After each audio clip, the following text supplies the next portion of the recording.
Hi, this is Burney. We are here at the CLOC conference, the Chief Legal or Corporate Legal Operations Consortium.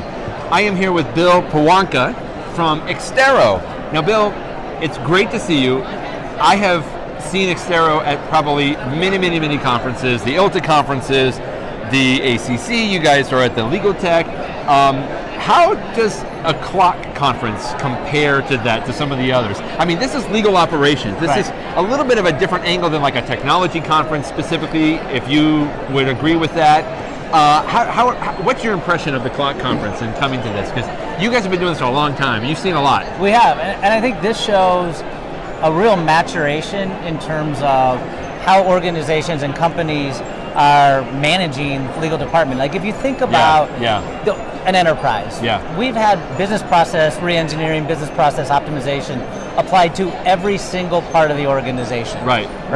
From that's good. How we close off our financial books to supply chain to application development to everything, right? And legal's largely been left alone. It's sort of like we got to spend what we have to spend to defend ourselves in the market. Right. Risk management, if you will. But at some point, you kind of look at it and go, okay, every matter is different.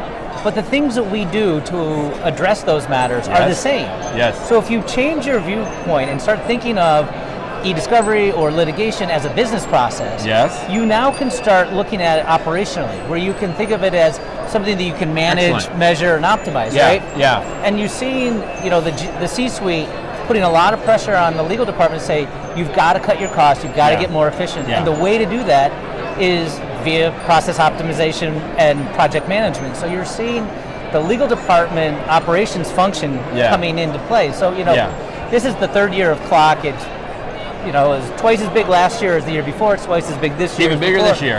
And you're seeing this maturation of the legal department in how they go about their business and really taking advantage of all the technology and learnings from the rest of the organization.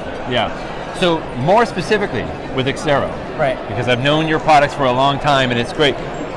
The ability that you can give to legal departments to basically have some insight into the big mounds of data and information that these corporations have, it gives them a little bit of an insight so that they can be a little more proactive maybe. I mean, that's what you guys have always done so well, is more of this information governance or information management before you even get to the point where you're having to maybe do the ultimate collection for a litigation or investigation of the fact. You give a lot more insight into that. Would you say that that's part of sort of this streamlining the operations side a little bit? I think it is, and I think there's probably a couple points to it. I mean, the first thing is when you look at any software category, they all follow a very similar life cycle where you have a bunch of point products that solve a specific problem. But eventually, because they overlap, it starts getting very fractured and fragmented.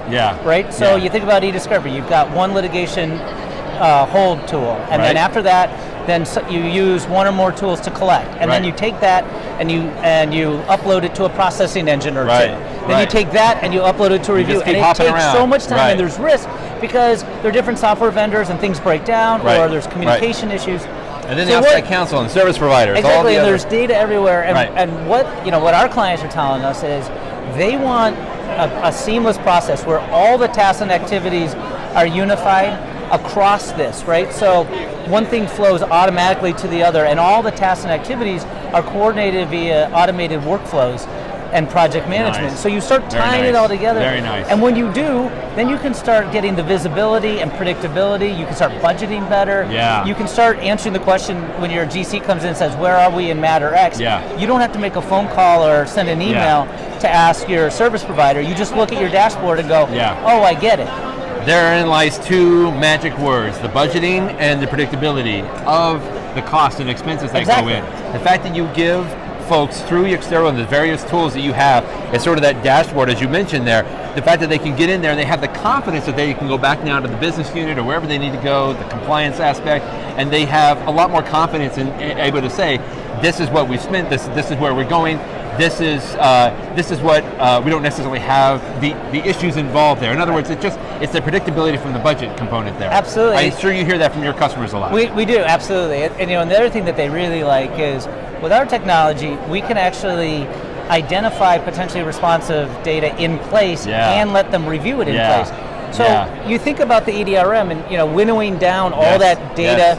You get to the facts of the matter too late and at too great of a cost. We flip that on its head, where our clients now are looking in place, finding the data, getting to what the facts are, even before the first meet and confer. Now they've got negotiating leverage. They've got budgeting knowledge. So much more value to them knowing the information, because at the end of the day, nobody really cares about the technology. They just want the facts of the case. They need their strategy. Exactly. That's fantastic. Bill, thanks so much for spending a few minutes of your time. I really appreciate it. It's always great to see you guys around. Hopefully you have a great rest of the conference. I think it's one more day, right? Tomorrow is the last day, and you guys are going to be here talking to everybody. I love how you got your Exterro lanyard on here too. Rock the orange, man. Rock it. Okay, Bill, thanks again for your time. Appreciate it. Thank you.